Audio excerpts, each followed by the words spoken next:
Our next guest was censured by her colleagues in the Montana State Legislature after she said this about a bill banning gender-affirming care for children.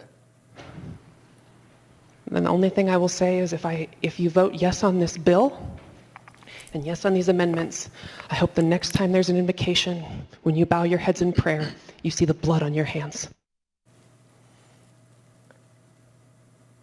Representative Zooey Zephyr was expelled from the Montana State House floor back in April, with Republicans claiming her statement broke rules of decorum.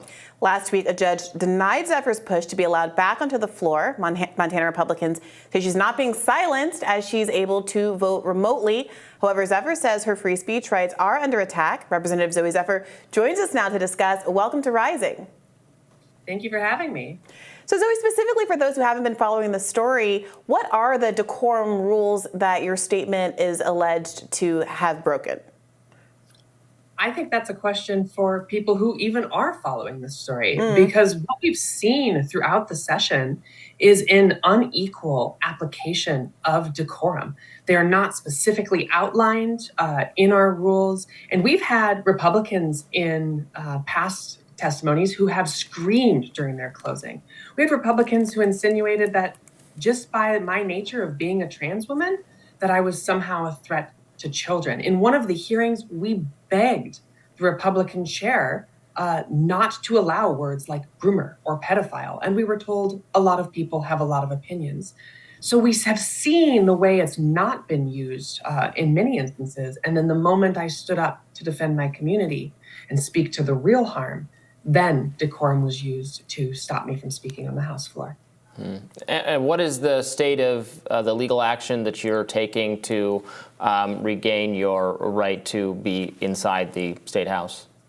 So we took action seeking a temporary restraining order, which is like a, hey, we need something right now, because we were going into the closing week of the legislative session, seeing major bills, including the state's budget. And in that time, every bill we heard, there were 11,000 constituents who had sent me to be their representative, whose voice was not heard in that debate. That temporary restraining order was denied in what I feel to be a gross miscarriage of justice. And right now we are exploring what are the next steps in that process. So you weren't precluded from voting, but you were precluded from being literally in the chamber, correct? That is correct. Okay. And to me, that's an important note is you heard Republicans say, well, she still gets to vote. But representatives aren't just sent there to press a button. We are sent there to go with our colleagues and debate the hard topics that our legislature is facing. There was a huge housing crisis in the state of Montana. 50% of my constituents are renters. I fought very hard for landlord-tenant laws. Anytime one of those bills came forward, my community's voice was not heard on those bills. So Zephyr, I'm curious, I'm struck by watching the statement, and I wonder if you've given any thought to how much of the kind of blowback or the criticism of it is about using what is a pretty common expression, which is, you'll have blood on your hands, and how much of it is kind of combining it with the imagery of prayer. What kind of things have you heard when people go to articulate why it was that they were so offensive? Because I have a hard time imagining that saying, oh, you have blood on your hands, which is something that a phrase that politicians use very routinely, I think, rightly or wrongly, very routinely, would result in this kind of pushback. I mean, what is the culture like? And do you think that the religious iconography there is playing a role? You're correct to point out that we have seen the phrase blood on your hands. There was a story published about many times that's been used across states and federal levels. I had a Republican colleague from the Senate come and tell me I actually used that same phrase years ago in a House floor debate. So it is a common debate. I think what we're seeing, and it's not just Montana, and I don't know if it's religious iconography, but what we're seeing is that as marginalized communities in different states rise up to speak to the real harm that these bills do, whether that's me in Montana, Representative Maury Turner in Oklahoma, the Tennessee Three, speaking about gun violence in their community and the impacts that the lack of legislation has had on that. When these communities are rising up and holding these far-right legislatures accountable for that harm, we're seeing that it's no longer enough for these legislatures to pass laws. They are trying to silence the people speaking to the very real harm. And that's what I was doing in that moment, not being hyperbolic, speaking to the suicides in my community in the state of Montana. Yeah, I have a hard time believing that, with the remark you made there is so out of bounds. I mean, that is a common political expression, and it would seem to me like a pretty clear free speech issue. Regardless, obviously the chamber has the right to set its own rules. Those rules could be bad; they could still set them.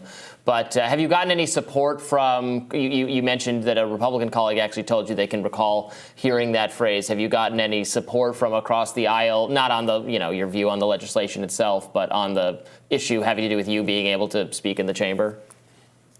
Now that the legislature has adjourned in Montana as of last week, the Republican colleagues are, have been more cordial, been understanding of, why I said what I said.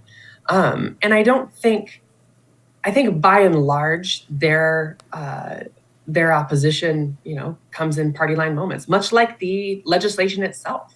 I heard from Republican colleagues, I wish that this legislation targeting the LGBT community wasn't a thing. I wish it wasn't something that I had to vote for.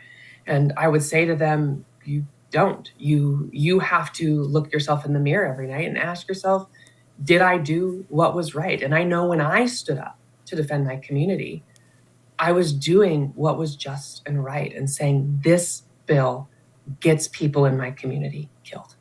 Well, And if you vote, where's this then coming from? Because, I'm curious what your experience has been like in the legislature and in this community for, I'm sure, longer than you've been in elected office. There is this perception when we pundits sit around and talk about it that trans issues have become this galvanizing issue for the certain part of the Republican base at the same time that it ranks relatively low in the list of the average voter's priorities. And I wonder how you're seeing that play out in a state like Montana. We've seen other kinds of anti-trans legislation in other states, I believe Utah, where it kind of it passes and people start to realize that it's going to affect one girl on one soccer team in the entire state, and at that point, everyone's like, "What are we doing here?" Do you think that this legislation in your area is actually going to bode well, if successful, for the Republicans who are pushing it? And are you hearing a lot of support for it, or at least ambivalence about it? Or what are you hearing from your constituents as you go around your state? The legislature, the Republican-controlled legislature, is out of step with community needs. And there are trans people in every community across our state of Montana. We are your friends, we are your neighbors, we are your colleagues, and you're never far from a trans person or someone who loves us. And that's true whether you work in an office building or whether you are the governor of Montana, whose own child is non-binary and lobbied him against the bill banning gender-affirming care. I think what we're seeing is more people across the country are coming to know a trans person or be familiar with it. And much like the attacks on the gay community in the 90s, we are seeing the same strategies here, the same handful of, quote, detransitioners being flown around, much like the ex-gays in the 90s. Same harmful rhetoric. In the 90s, the argument was gay people were, quote, recruiting. And now you're hearing people say trans people are, quote, groomers. It's a similar hateful rhetoric, and it will fail for the reason the attacks in the 90s did, which is trans people are in your communities. We are your friends and your neighbors, and love will win in the end. Do you think that detransitioners are making it up or are deluded or something in the way that I think most people consider the ex-gay movement to be? It seems to me that detransitioners I've talked to represent people who sincerely do think that the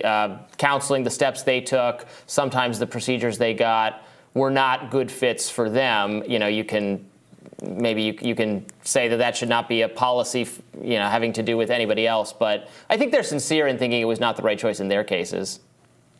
I do think there is sincerity in a percentage. It's important to remember that about 2% of trans people detransition, and of the people who detransition, the vast majority due for two reasons. Either one, societal pressures, that they don't feel safe in their workplace, safe in their home, safe being a trans person in the political world today.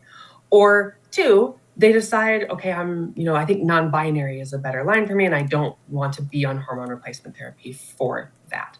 What we're seeing from the detransitioners flying around is a very, very small percentage of people. And to me, I would never say that their experience was insincere. But I would also say that we don't draft medical policy based on 0.5% of a population that regrets something. We wouldn't ban all knee surgeries because the regret rate for knee surgeries is 20%. We wouldn't ban we wouldn't ban medical care that is deemed necessary and life-saving by every major medical association because a small percentage of people have regrets about it. I mean, but this bill, I'm trying to fairly represent what a supporter of it might say here. This is not banning this care for everyone, but saying there's an age limit. I mean, tell me if I'm getting this wrong, but that you can't consent to this kind of procedure, this kind of care below a certain age. So there's a couple notes about that. The first of which is it bans a wide array of care. Again, care approved for by every major medical association. And some of this care begins with something as simple as social transitioning, allowing a child to cut their hair shorter or longer, to wear different clothes or go by a different name or pronoun. That care is disallowed in state facilities by this bill. There's also banning puberty blockers, hormone replacement therapy. And it's important to note that this care is done slowly, in conjunction with the parents, therapists, and doctors in accordance with every major medical association. And it's also important to note that this care is specifically banned for trans people and not banned for cisgender people. If you have a daughter who is undergoing a shockingly early puberty and you want to get her on puberty blockers, that's something you can do. If you have a cisgender teenager who is seeking, is a high-level athlete and is seeking a breast reduction, that is something that a parent could consent to with their child and their doctor and say, this is something that my child wants, and approves it. But in an instance of it being a trans child, suddenly that's disallowed. And to me, there is no clear discriminatory line than that. That's a really interesting point. I mean, you said it would ban cutting one's hair in a state facility. It would ban the use of state facilities for advocating for, quote, social transition, which includes things like cutting your hair, deciding, you're going to wear different clothes that match your gender, or use a different name or pronoun. And what is the likelihood, in your view, at this point of this legislation passing? So the bill was signed into law by Governor Greg Gianforte. However, it does not go into effect until October 1st of 2023, and a lawsuit has already been filed against it. I think in my read of this, the courts will find that this bill is as cruel as it is unconstitutional, and I expect it to never take effect in the state of Montana. Trans youth need this care, and I expect that they'll be allowed to have it. Representative Zooey Zephyr, thank you for joining us. Thank you so much for having me today.